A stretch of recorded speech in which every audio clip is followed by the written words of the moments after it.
that this person whose arm you are holding is a fugitive slave.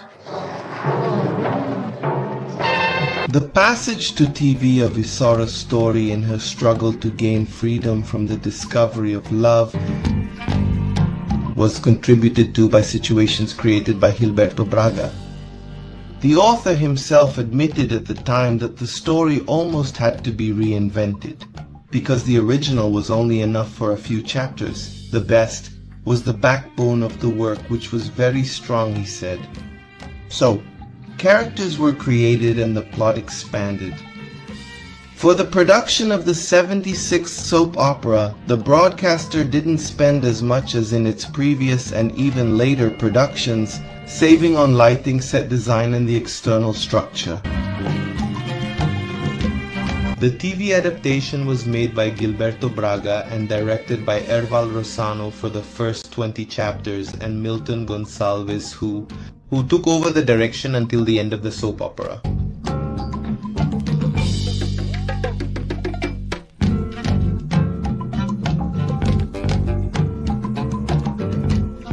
The farm's reception room.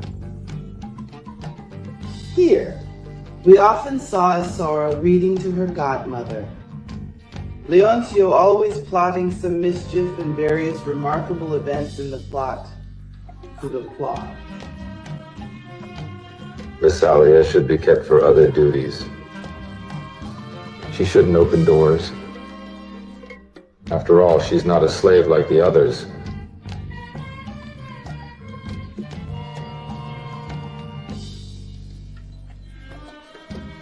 This set, the farm room, as well as all the others in the soap opera, were reproduced in Herbert Richter's studios, due to a fire that Globo had suffered at the time.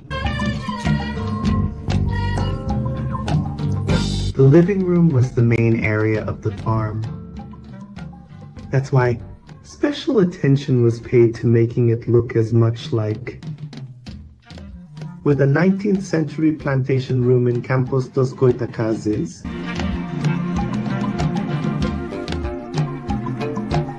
with furniture and colors that were very coherent for the region and the era it was portrayed.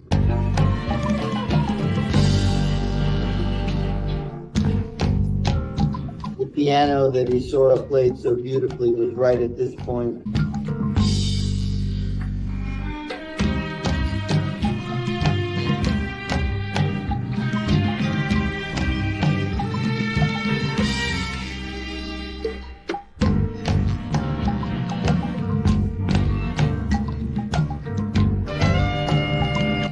The slave who in the book, as well as being an excellent pianist, is also an excellent singer.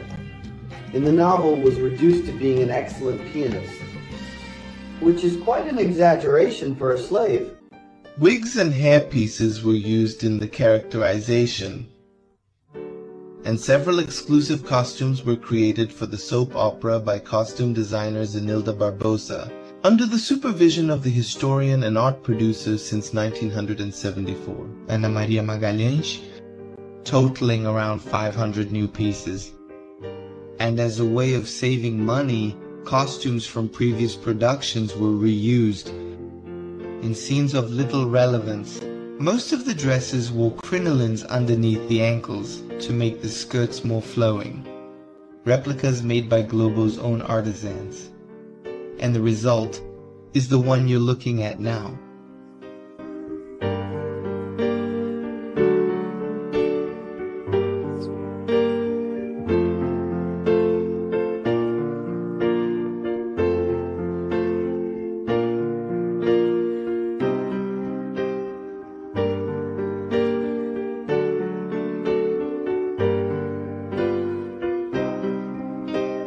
The story takes place in the mid-1980s at external locations made in the cities of Rio de Janeiro, using at least 2 farms to make up the magnificent farm of Comendador Almeida. The main location used to represent the magnificent farm of Comendador Leoncio's parents is located in Barra do Piraí in the Rio de Janeiro region. Well, and here The external scenes for the soap opera Isaura were recorded, which is located in Barra do Piraí, about 200 kilometers from the Zerbia Shikshi studios, where the internal scenes are shot. It's more than 2,800 square meters of farmland. The farm was originally called Jureia, and in the soap opera it was called Fazenda Santa Cruz. The first scene in which we see Isaura arriving at the farm was recorded there. It's such a good feeling to be back. It's also a great feeling for me to be back. Scenes of Isaura thinking in front of the house, and among other scenes that needed to show the house.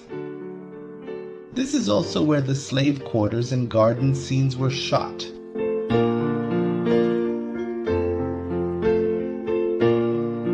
Of course, there is another farm that was also used to show other parts of the estate in the soap opera, and it seemed to be the same place. But I'll only tell you about these curiosities in a future video. It took 2 or more hours to get from the river to the farm.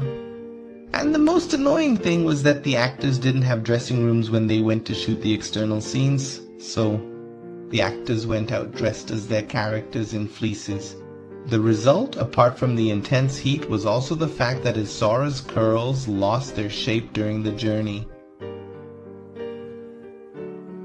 That's why, in the scenes where we see Isaura outside the house, her hairstyle has almost no curls, and her hair still looked much longer than when we see her inside the house, which was recorded in studios with all the comfort that actors had at the time. And outside, the actors took the opportunity to take pictures and save those moments in photographs. Like these photos you can see now.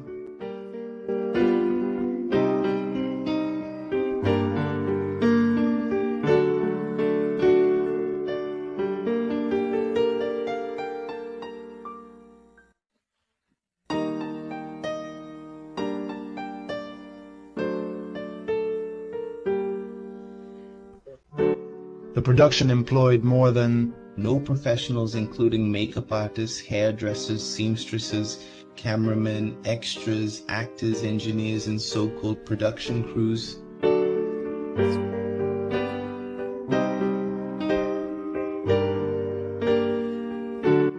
When Slave Isaura was launched in 1976, no one was betting that Slave Isaura was going to be anything more than an 18 o'clock soap opera, just another period drama.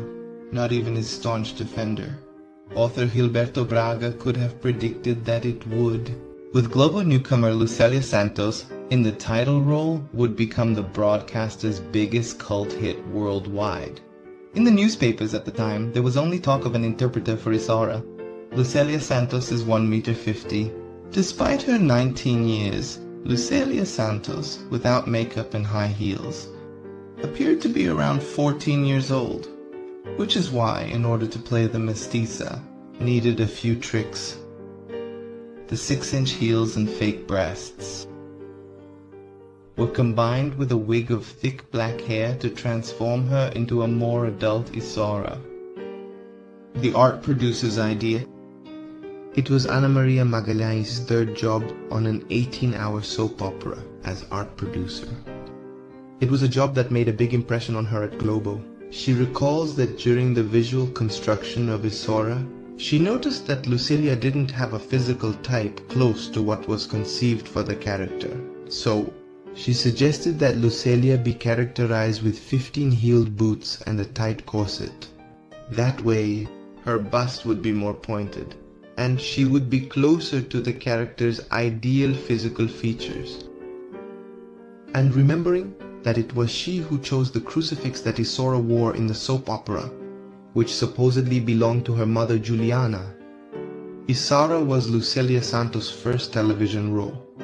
Even so, she didn't seem the least bit frightened by the sudden responsibility. On the contrary, her enthusiasm was such that she could radiate joy even after 15 hours of work. When it came to the soap opera, she resembled a child receiving the toy she had dreamed of, but didn't dare ask for. I'm in love with Isaura. She's beautiful and my character is divine.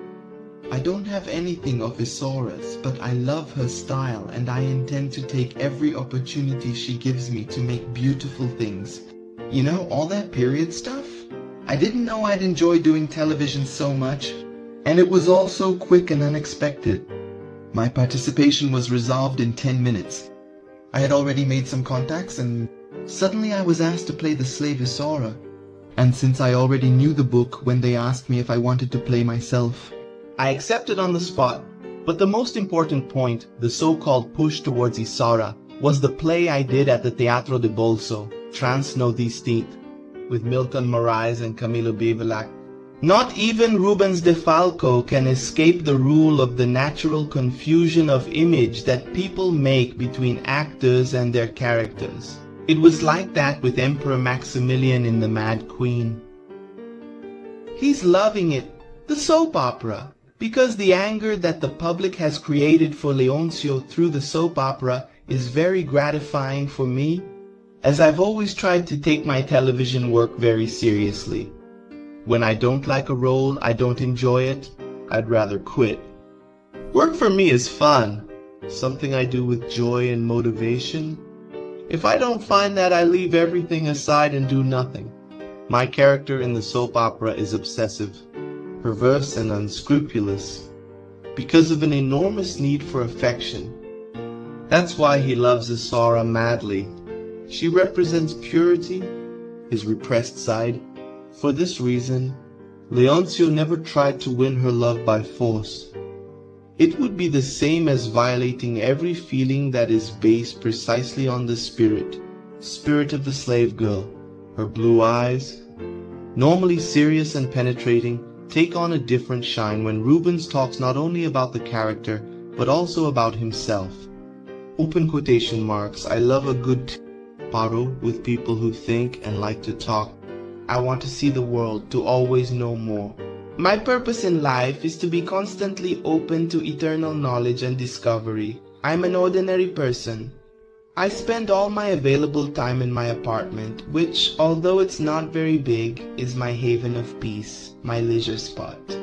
As for work, of course an actor is used to play a type, and at first Leoncio was a challenge for me.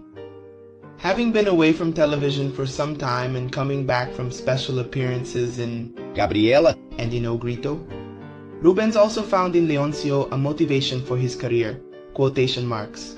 After so many successful roles on television and in the theater, I was already feeling settled. This soap opera made me to reevaluate, to take stock of my profession. After this last performance, I feel I've been enriched as an actor, as a rejuvenation for my future work. This is the villain of the story, created in the best style of the novels of the last century. A very strong character, so much so that in a short space of time, went from a secondary role to a prominent position. His strength was such that he won over the public in less than a month, and gave me one of the biggest successes. The soap opera achieved this popularity thanks to a lot of teamwork. All the points were discussed and evaluated as a group. Milton Gonçalves, besides being a great director, is also a very sensitive actor, which is in line with the other members of the team. In addition, another very important point that could be considered an innovation was the chance that the soap opera offered for black actors. The public, through performers such as Milton Gonçalves and Ruth de Souza, is already beginning to accept that black people are coming out of secondary status and play important roles. With 2,315 scenes recorded in 100 chapters, and almost 700 hours of work came to an end on the 4th and 5th of February 1977. During the 4 months of recording, there was a good atmosphere behind the scenes and in the work of the 33 actors used. Italo Rossi was absent for a week due to a spinal disorder and a cut on his palm, and Rubens de Falco's cut on his palm, who bloodied himself breaking a glass in a violent scene with André Valle, were the only accidents in the soap opera. That was today's video. I hope you enjoyed it. If you have any criticisms or suggestions, please leave them in the comments. Big kisses and see you in the next video.